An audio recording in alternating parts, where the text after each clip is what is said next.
No, somebody's shooting in my hub. I'm at FedEx in Plainsville. What's the And address? there's gunshots everywhere. Okay, Please hurry. what is the address?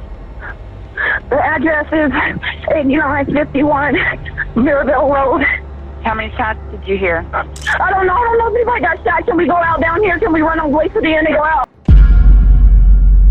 Antes de iniciar, quiero enviar un saludo muy especial y cósmico a dos leyendas, a Ana Noyola y Silvia Benito. Gracias por el apoyo que le dieron al canal Leyendas. Espero de corazón que todo marche de maravilla en sus vidas. Les envío un fraternal abrazo cósmico. Ahora sí, la pregunta del día es: ¿qué serie televisiva de tu infancia recuerdas con cariño? Déjame tu respuesta en la caja de comentarios. Los comportamientos extraños en el niño se hicieron más y más intensos. Su madre empezó a preocuparse demasiado por él. La anomalía en su comportamiento comenzó cuando era un niño. En la infancia, Brandon Hall insistía en utilizar 3 pantalones cortos al mismo tiempo. Quizá esto fue un primer capricho inocente, pero todo se deformó cuando Brandon desarrolló una obsesión que causó estragos en él. Esta obsesión era por el programa infantil conocido como My Little Pony. Su atracción por el programa se generó cuando Brandon estaba en su adolescencia y su amor era manifestado en las paredes de su habitación. En ellas había muchos coloridos pósters de la serie. Muchos estaríamos dispuestos de hacer todo por lo que amamos. Sin embargo, lo que nadie sabía era a lo que estaba dispuesto a hacer Brandon por sus venerados ponis, y los que alguna vez sospecharon respetuosamente del chico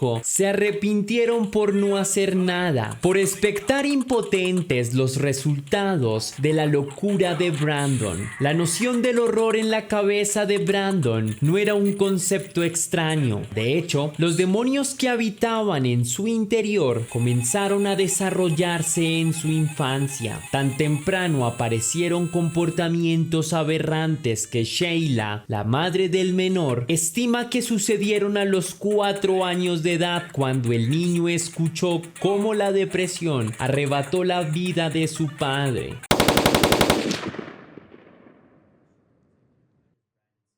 Esa imagen en la cabeza del pequeño Brandon, los recuerdos de las palabras de su madre, le acompañaron a lo largo de su vida, y fue en poco tiempo que Sheila vio cómo esos conflictos internos comenzaron a manifestarse en comportamientos extraños, incluido el comportamiento descrito anteriormente, la insistencia del niño en ponerse 3 pantalones uno encima del otro, o la insólita manera en que consumía la televisión, balanceándose lentamente hacia adelante y hacia atrás, la poca atención que tenía sobre sus tareas diarias. Eventualmente Brandon fue al psicólogo, en donde fue diagnosticado con trastorno obsesivo compulsivo, sintiendo que algo no estaba bien. Sheila pidió asistencia para Brandon en el centro de salud de Barrington en Indianápolis, y allí Sheila terminaría de entender que había algo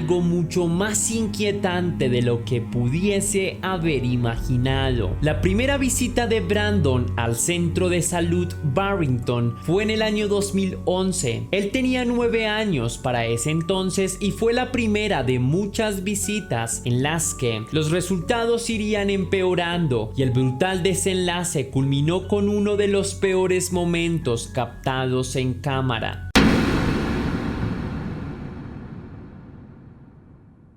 Menos de un año después de haber sido diagnosticado con una serie de trastornos que van desde trastornos disruptivos del comportamiento, trastornos de ansiedad, trastorno obsesivo compulsivo y depresión, Brandon se iba haciendo más y más inestable con el pasar del tiempo. El niño cada vez era más agresivo, y en virtud de su explosivo temperamento, su madre lo acompañaba a los chequeos de su salud mental.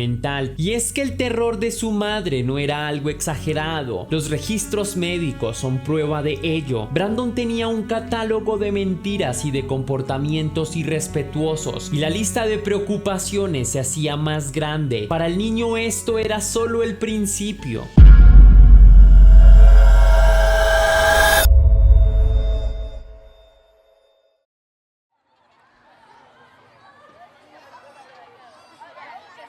Trasladémonos al mes de mayo en el año 2013, en la casa que Brandon, su madre Sheila y su novio Keith Larson habitan. Llega la visita de un oficial de policía. Kate nos cuenta que él y el pequeño Brandon de 11 años se divertían teniendo una pelea de agua, pero las risas se transformaron en preocupación cuando él mojó al niño con la manguera del jardín, cosa que el niño interpretaría como una trampa, y allí apareció un nuevo brote de cólera. Brandon se encerró en el baño, en donde empezó a destruir todo lo que estaba adentro. Sheila peleó verbalmente con el niño y forzó la cerradura del baño para sacarlo. Después de que Brandon salió, el niño tenía un nuevo objetivo para desencadenar su ira. Brandon golpeó y abofeteó en varias ocasiones a su madre, pateó sus piernas y le mordió el antebrazo. Ella lo persiguió mientras él corría hacia la cocina, y allí agarró 2 cuchillos, y luego de una carrera depredatoria, Brandon arremetió contra su propia madre. Brandon la atrapó en la sala de estar y, como un animal salvaje, no dejó a su madre retirarse. Parecía que lo inimaginable estaba por suceder, y cuando ella pensó que todo estaba perdido, la policía llegó a tiempo. De esta manera, el huracán de ira cesó por ahora. El resultado de este tétrico encuentro dejó una marca en su antebrazo, pero peor aún, todos los miedos que ella tenía sobre el comportamiento perturbado de su hijo se confirmaron. Este incidente concluyó con Brandon recibiendo varios meses de libertad incondicional, pero esto no aportó nada en su comportamiento. En la vida del chico todo siguió igual, y él descendía lentamente por el abismo de la locura. En 2014, Brandon dejó la escuela y nunca superó el 6º grado en la escuela. Se quedó en casa acompañado por su depresión y aislado del mundo, empeorando su condición. Pero se sabía que su condición mental había empeorado gracias al escalofriante historial de búsqueda. Evidentemente ya conoce su curiosa obsesión por la serie de Mi Pequeño Pony, pero había algo mucho más siniestro.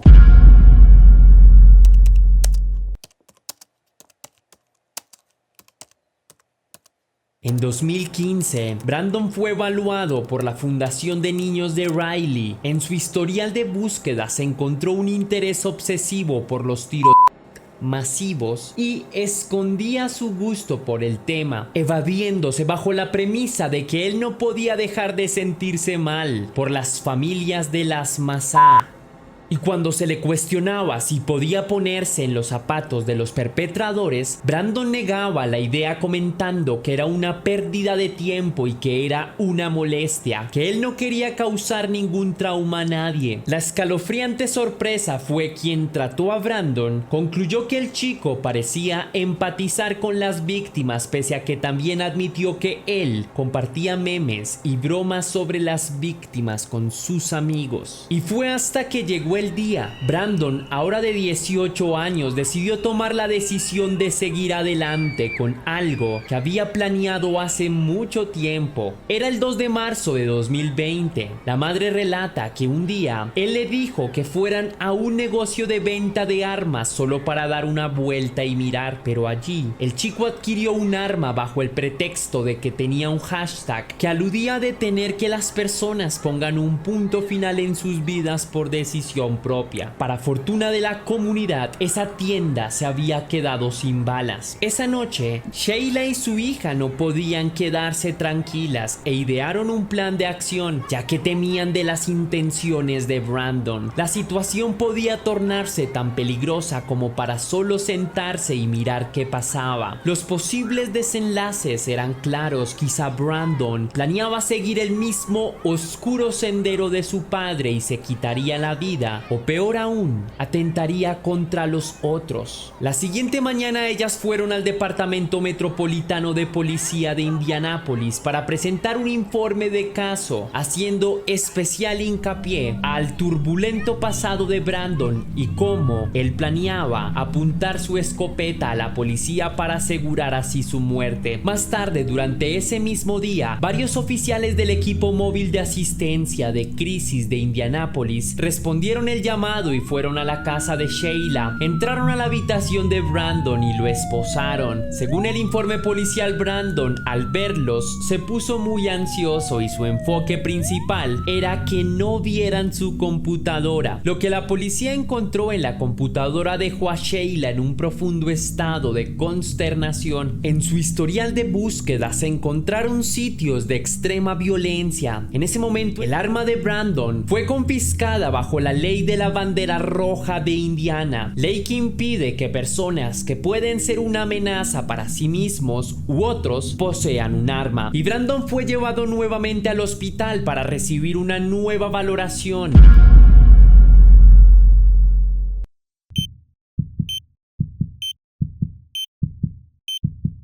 Sheila esperaba que la examinación fuese rigurosa. Ella creía que tardarían unas 72 horas, sin embargo, se llevó una mala sorpresa al ver que entró y salió en menos de 2 horas. El personal médico determinó que no había un diagnóstico y Brandon negó tenerlo. Lo que resultó más impactante es que no hay ningún registro que indique que se realizó un examen psicológico formal. El hospital no escuchó las súplicas de Sheila. Unos días después de la visita al hospital, un detective contactó a Sheila para hablar del arma confiscada. En la llamada se le informó que solo harían un caso de retención, ya que Brandon no era un criminal. Eso le impediría comprar armas de fuego, pero no es un estatus visible. Un mes después, el FBI visitó la casa de Sheila y sin saberlo ellos animaron el caos. Un agente y un oficial visitaron el hogar de Sheila. Le solicitaron que tenían que hablar con Brandon. El agente, hablando con él, le preguntó qué pensaba hacer con su vida, a lo que Brandon contestó que quizá se uniría al FBI. En respuesta, el agente le negó esa posibilidad y esa fue la gota que rebasó el vaso, y Brandon se propuso a desatar todos los demonios que albergaba desde su infancia. Al final, todo lo que se había examinado sobre Brandon dejó la respuesta que toda madre no desearía oír. El joven cumplía con todas las cualidades para ser un tirador en masa.